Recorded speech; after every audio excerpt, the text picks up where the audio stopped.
मोदी जी के मुख से आपने कभी भी गांव, गरीब, किसान की बात सुनी नहीं। गांव के बारे में तो बोलते ही नहीं। लेकिन यहाँ आते हैं, बोलते हैं कि हम विशेष राज्य का दर्जा देंगे। 14 में कुछ सुना था, 19 में कुछ सुना, 24 में कुछ और सुन रहे। ना 14 का काम हुआ बोला हुआ, ना 19 का बोला हुआ काम हुआ, और ना ही 24 वाला पूरा होना है।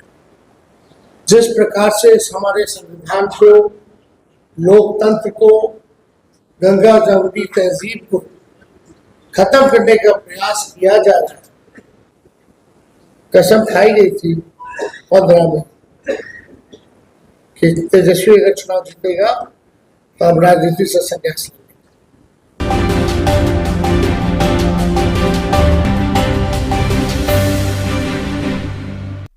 महबूब अली कैसर ने आज आरजेडी की सदस्यता ग्रहण करी है। जी हाँ, पूर्व डिप्टी सीएम तेजस्वी यादव ने ये सदस्यता दिलाई है। जी हाँ, बिहार इस चुनाव के चौंकाने वाले परिणाम देगी। तेजस्वी का बीजेपी पर बड़ा हमला। उन्होंने कहा कि देश बचाने की लड़ाई हम लोग जारी रखेंगे। महबूब अली कैसर ने कहा कि हमने घर वापसी की है। जी हाँ, उन्होंने कहा कि मुझे काफी खुशी है। 17 महीने में तेजस्वी यादव ने लोगों को 5 लाख नौकरी दी है। तेजस्वी यादव का मैं बहुत बड़ा फैन हूँ। चिराग पासवान ने मेरे साथ गद्दारी की है। जब जान रहेगा तब राजद की मजबूती के लिए मैं काम करूंगा। देखिए इस रिपोर्ट में। हम ये बोल रहे हैं कि जो इल्जाम लगाए कि हम लोगों ने गद्दारी किया पार्टी के साथ, पार्टी में रिफ्ट हुआ, चर्चा भतीजा में क्या हुआ, अंदरूनी क्या मामला हुआ, हम लोगों को क्या पता, उससे कोई मतलब भी नहीं था। और हम लोगों ने जो सीनियर थे, जिनको रामविलास जी ने अपना दायित्व किया था हाजीपुर में लड़ने का, सीनियर थे, भतीजा से तो सीनियर थे, उनका हम लोगों ने साथ किया। तो उसमें गद्दारी कहाँ से हुई? गद्दारी तो हम समझते हैं कि चिराग पासवान जी ने किया। कि हम लोग एनडीए के वोट में करके, जिसमें नीतीश जी का भी वोट था, बीजेपी का था, भाजपा का भी था। और एक साल के अंदर 2020 का जब चुनाव हुआ तो उसमें नीतीश जी के वो इतना खिलाफ हुए कि उनको जेल भेज रहे थे, उनको करप्शन और क्या क्या नहीं इल्जाम लगाए। तो गद्दारी तो वहां हुआ, उनके वोट से जीत करके गए थे। हम लोगों ने कोई गद्दारी नहीं किया। तो पता नहीं। और यही नहीं, जो खगड़िया में जो कैंडिडेट है अभी राजेश वर्मा जी, उनको भी टिकट दिया गया बीजेपी के खिलाफ। बीजेपी वहां 1200 वोट से हार गई, इनको 20,000 वोट आए। तो गद्दारी तो उन्होंने किया, हम लोग तो नहीं किया।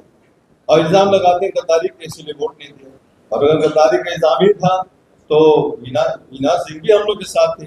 बहरहाल वो पार्टी के अध्यक्ष है, नेशनल अध्यक्ष, जिनको देना था दिए, नहीं देना था उसमें कोई कहीं से मलाल नहीं। लेकिन ये इल्जाम लगाते कि गद्दारी करते थे, जिसका हम लोग को बहुत तकलीफ है। मेरे पूरे क्षेत्र में जो आक्रोश है उसका बदला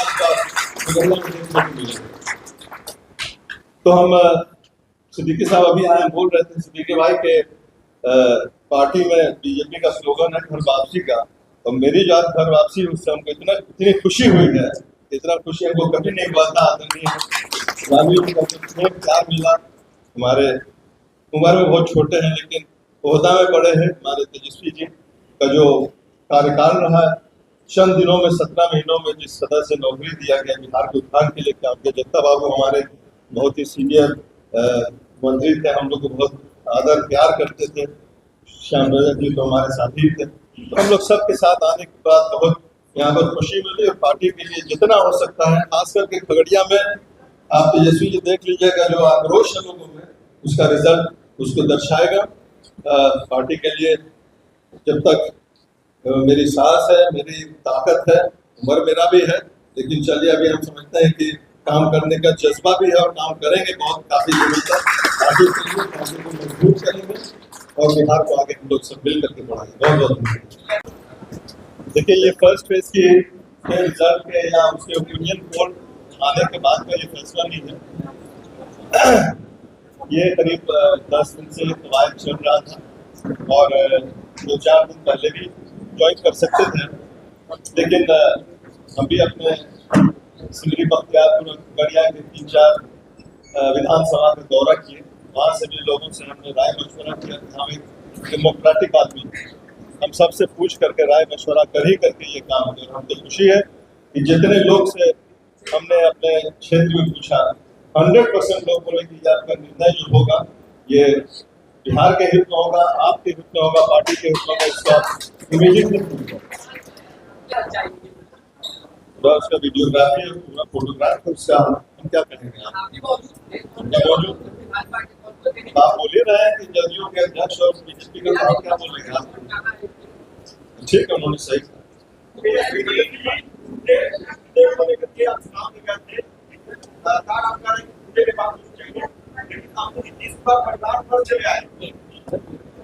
देखिए, कल भी हमने कहा था कि आदरणीय नीतीश कुमार जी हमारे लिए पूरी हमारे जो है सम्मान हम करते थे, करते रहेंगे। और उन्होंने जो भी कहा, हमने हाथ जोड़ करके कहा कि उनका जो भी कहना होगा हमारे लिए, हमारे परिवार के बारे में, वो आशीर्वाद और आशीर्वचन के रूप में हम देखते हैं। लेकिन और लोकसभा के चुनाव में ये सब बातें करके किसी बिहार के लोगों को, देश के लोगों को फायदा तो है नहीं। इससे जनता को क्या लेना? तो पारिवारिक बात है, ये तो पर्सनल बात है। और हमने पहले भी कहा कि अब जो स्थिति जो हो गई है, कुछ 4-5 लोग हैं वहाँ जो लोगों ने हाईजैक हमारे चाचा को कर रखा है।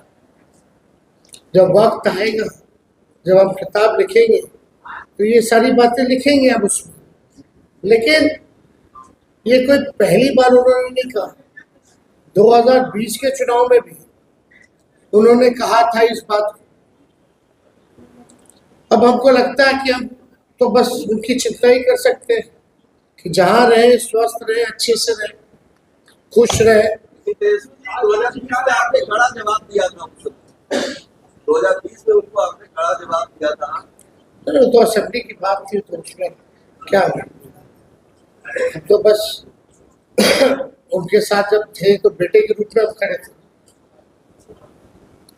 और बुजुर्ग होकर के अगर ऐसी बातें कोई बड़ा आदमी कह रहा, तो हम छोटे लोगों की क्या औकात? और संस्कृति में भी नहीं है कि हम इतने बड़े, हमारे पापा के मित्र रहे, पिता तुल्य है, हम क्या बोल सकते हैं? हालांकि वो कुछ भी बोल।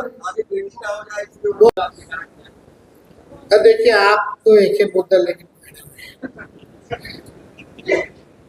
ये जो भी बातें हैं पूर्णिया को लेकर के, राष्ट्रीय जनता दल के कोटे में हम अपना न प्रत्याशी नहीं, यही होता है। जनता दल यूनाइटेड के लोग बीजेपी का उम्मीदवार टिकट तो नहीं देंगे उनके सीट का, है कि नहीं? तो हम तो अपना ही उम्मीदवार बनाएंगे। और पहली बात जहाँ तक रही है, इस पे हमको ज़्यादा कुछ टिप्पा टिप्पणी नहीं करनी। हम पूर्णिया जा रहे हैं, वहाँ जनता के बीच अपनी बात को रखी रहे। लेकिन ये गलत बात है जो भी लोग प्रचार करते हैं, इधर से उधर करते हैं। हमारे बारे में क्या क्या नहीं बोला गया था। कसम खाई गई थी 15 में कि तेजस्वी अगर चुनाव जीतेगा तो हम राजनीति से संन्यास लेंगे। पूछे आप, मेमोरी में आपके आया भी नहीं, तो पूछेंगे तो छोड़िए ना। क्या यार, कल ही ना राहुल गांधी जी अपील की है बीमा भारती जी का नाम। आप एक बात समझ लीजिए, तारीख अनवर गए नहीं, मेरे साथी ना कल तारीख अनवर गए थे, राहुल गांधी जी ने भेजा था। आपको एक बात समझना पड़ेगा, फर्स्ट फेज में सब लोग देश भर में घूम रहे। फर्स्ट फेज में बिहार में हम ही किए पूरा प्रचार चारों सीट पे, तो इसका मतलब क्या गठबंधन नहीं है? किनको किनको बुलाना चाहिए, लिस्ट दे दीजिए, बुला दीजिए।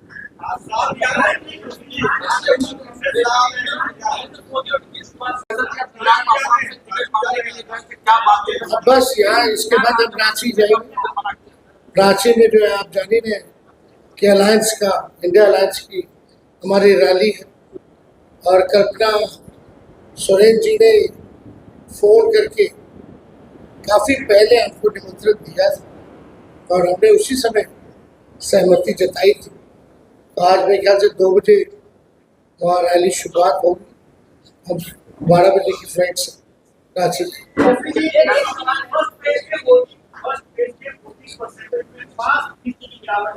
आगे भी वोटिंग होते हैं, क्या लगता है इसमें सुधार होगा या फिर 3 वर्षों से 40%? देखिए, हम लोग तो यही उम्मीद करेंगे कि भाई सब लोगों को घर से निकल करके वोट देना चाहिए, बदलाव के लिए वोट देना चाहिए और ऐसी सरकार को चुनना चाहिए जो आपके लिए काम करे, केवल बकवास ना करे, झूठ ना बोले। ये जो जुमलों का जो पहाड़, हालांकि मुझे पूरा विश्वास जितनी भी परसेंटेज टर्नआउट हुई वोटर्स की, ये जो भाजपा का जो जुमले का झूठ का जो पहाड़ था, इन वोटरों ने दहा दिया और पूरी तरीके से ये लोग बैकफुट में। मोदी जी के मुख से आपने कभी भी गांव, गरीब, किसान की बात सुनी नहीं। गांव के बारे में तो बोलते ही नहीं। तो जब तक भारत की आत्मा गांव में बसती है और इस बार के चुनाव में हम बार बार बोल रहे हैं, मोदी मुद्दा नहीं है, मुद्दा स्थानीय मुद्दा है, हावी रहे और हावी है। और जो भी चुनाव हुए फर्स्ट फेज में, वो स्थानीय मुद्दे को ही देखते हुए लोगों ने चुनाव में अपना बटन दबाया है और स्थानीय मुद्दे ही असल में मुद्दे होने चाहिए। क्योंकि बिहार जैसे प्रदेश, बिहार गरीब है और भी प्रदेश गरीब है, उनको आगे बढ़ाने के लिए क्या मोदी जी ने बताया, क्या रोड मैप है, क्या विजन है। उनका जो घोषणा पत्र आया, उस घोषणा पत्र में एक भी बात अगर बिहार के बारे में लिखी होती, लेकिन यहाँ आते बोलते हैं कि हम विशेष राज्य का दर्जा देंगे। 14 में कुछ सुना था, 19 में कुछ सुना, 24 में कुछ और सुन रहे। ना 14 का काम हुआ बोला हुआ, ना 19 का बोला हुआ काम हुआ और ना ही 24 वाला पूरा होना है। तो इसलिए हमने कहा जुमलों का झूठ का पहाड़ इस बार बिहार की जनता धार है। एक आखिरी सवाल है, जिस प्रकार से इस हमारे संविधान को, लोकतंत्र को, गंगा जमुनी तहजीब को खत्म करने का प्रयास किया जा रहा है, तो इस वक्त में कैसर साहब का ये निर्णय जो है देश हित में है, बिहार के हित में है। लोकतंत्र, देश का संविधान को बचाने के हित में। हमने पहले भी कहा कि 2 खेमा है, एक तरफ लोग कलम बांटना चाहते हैं और दूसरी तरफ तलवार बांट रहे हैं। और जो भाजपा के लोग नारे लगाते थे कि इस बार 400 पार हो जाएगा, जो उनका 400 का जो फिल्म है, पहले दिन ही पहले फेज में सुपर फ्लॉप हो गया। ये जो दक्षिण भारत से जो हवा चली है वहां खत्म हो गई है और दक्षिण बिहार में भी पहले फेज में ये खत्म हो गया। चाहे नवादा हो, औरंगाबाद हो, जमुई हो, गया हो, ये चारों सीट जो है हमारा इंडिया गठबंधन, महागठबंधन मजबूती से हम लोग जो है बड़ी मार्जिन से, खासतौर पे हम लोग ये जीतेंगे। ये हम लोगों का विश्वास है कि जो हम लोगों को रिपोर्ट्स आए हैं उसके आधार पर और आने वाला जो चुनाव जो है, जो बाकी के 6 फेज, हमने बार बार कहा है कि बिहार जो है चौंकाने वाला जो है रिजल्ट इस बार देगा और मजबूती के साथ बिहार में महागठबंधन मेजॉरिटी सीट्स के साथ हम लोग यहाँ आएंगे और सत्ता में जो लोग काबिज है, जो तानाशाही चल रही है, जिनके नेता बार बार संविधान को खत्म करने की बात करते हैं, उनको सबक सिखाएगी बिहार की जनता। तो कैसर साहब ने जो निर्णय लिया, हमें पूरा विश्वास है कि बिहार की जनता और देश की जनता में एक संदेश गया है कि दो विचारधारा है, और दो विचारधारा, एक तरफ संविधान को खत्म करने वाले लोग और एक तरफ संविधान को बचाने वाले लोग। तो आज जो निर्णय इन्होंने लिया तो काफी निडर निर्णय है और काफी अहम घड़ी में ये निर्णय लिया गया है, और मुझे पूरा विश्वास है कि इनके निर्णय से पूरे देश में और राज्य में जो संदेश जाएगा वो देश बचाने के लिए। ज्यादा कुछ ना कहते हुए हम आग्रह करेंगे कि उनका मामला है, ये उनका मामला है। हम तो पहले ही बोले ना भाई, हाईजैक हो रखे हैं तो कंट्रोल तो उधर है ना।